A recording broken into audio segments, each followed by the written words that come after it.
My name is Mahomed Khatri, I'm 24 years old and this is my story. What do you see? Is it black? I'm like, no, it's not black. I don't see black because then I'd be living in an abyss.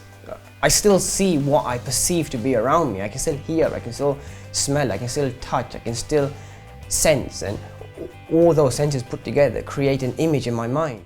I'm proud to have represented my country at cricket. Mo's one of the biggest characters we've got in the England blind cricket team. It's a pleasure to be around. Think about what it's like to play cricket without having any sight, and to do it as well as he does it, with the humour that he does it with. He's a remarkable character.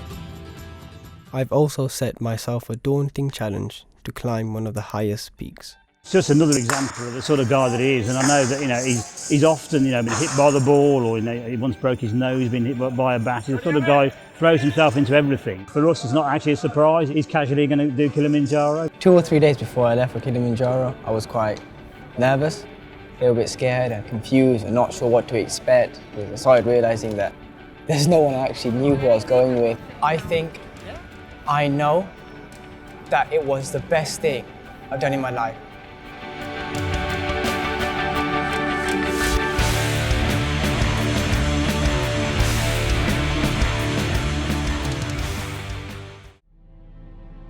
When I was 8, I started seeing strangely in my right eye. I went to the doctors and found out I had a retinal detachment. The doctor said I needed to be operated on, and that operation happened within a couple of days. Sadly, it was unsuccessful and my retina couldn't be repaired, so I lost the sight in my right eye when I was 8. Not long after, I started developing the same condition in my left eye, and I lost my sight when I was 16. I remember sitting in this exact room, sort of in tears every day and refusing to go to school, not thinking that my life is worth living anymore. Sort of a bit soul destroying, just because you're so used to using your sight, you don't actually realize how much you rely on it. Making hot beverages is the only time where I actually use some sort of specialist equipment. This little device here is a liquid level indicator. So I put it into the side of the cup. Makes that sort of noise when it's near the top. In 2007, I was selected to play cricket for England. I've played for my country many times.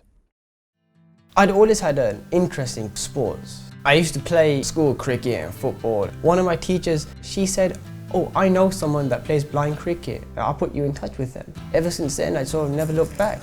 The ball is a normal sized cricket ball. It's made of toughened plastic, which has steel ball bearings inside. And if you ever seen a baby's rattle, the ball will rattle as it rolls. The ball is bowled underarm and has to bounce once in each half of the pitch. The majority of shots played in blind cricket are sweep shots. Playing for England, I guess, I've really enjoyed it because if I had sight, I would never be playing for England cricket. I would not be travelling to Australia and Dubai and Spain and India to represent my country. As a character, he is a huge part of our team. Mo's awareness of where the ball is, it's almost superhuman.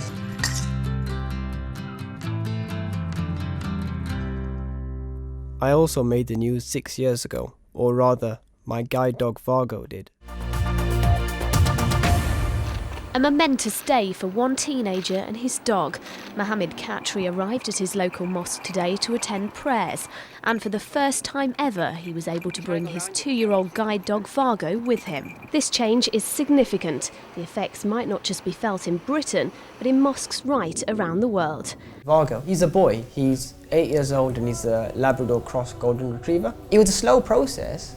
We explained that there'd be issues with being Muslim, with being Asian, with having fears of dogs. The majority of them stem from cultural issues which have been mistaken for religious issues. We'll have one that doesn't lick because that is a religious issue. The dog saliva in Islam is considered to be unclean. Another issue was make sure we had a dog that doesn't bark. Being Asian and having lots of relatives and family, none of us have pets. So if we have a dog that's barking constantly, I'm never going to be able to integrate into the society I was brought up in.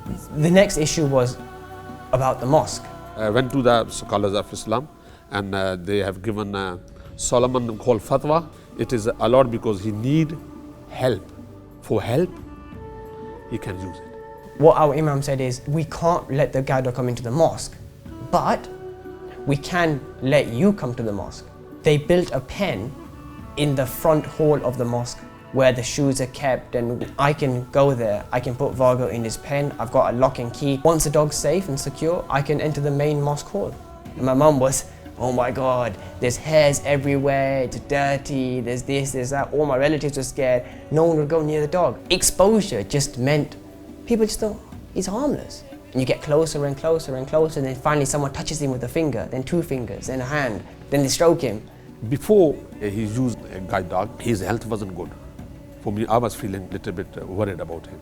And now he's very, very confident. Last year, I took part in the Ultimate Challenge. It's really amazing. If you tell anybody more he's blind, he cannot believe because he walks very faster. It's difficult when you're essentially going on a sightseeing climb and you're missing out the main purpose of it. When people see the pictures and videos I show them, everyone goes, oh wow, look at the view, oh my God, look at that sunset. That is quite upsetting, but at the same time, I'm quite philosophical, and I know for a fact that if I had sight, I wouldn't be on that mountain, so I wouldn't have had the opportunity to view all those spectacular things. What would you rather have? The chance to climb it, to get to the top, have an amazing 2 weeks, or be stuck at home, have full sight, and miss out on all these beautiful things?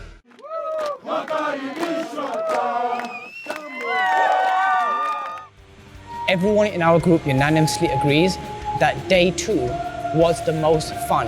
Yet for me, I found day 2 the hardest. It was huge boulders with little boulders, and you had to step from one boulder to another and you could fall off it, and it was just uneven, jaggedy rocks everywhere.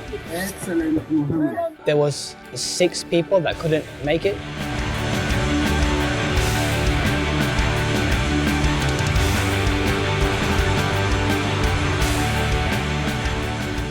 It's nice to be at the top, and it's really, really peaceful up here. It's like probably the quietest you'll ever sort of experience in your life. Even with people talking, you can just hear the deadly silence. I quite like it.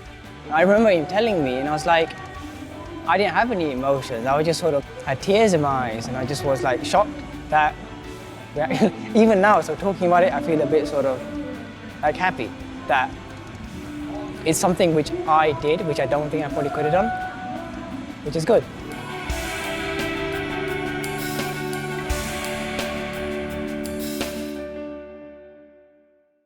Now I need to find a new challenge.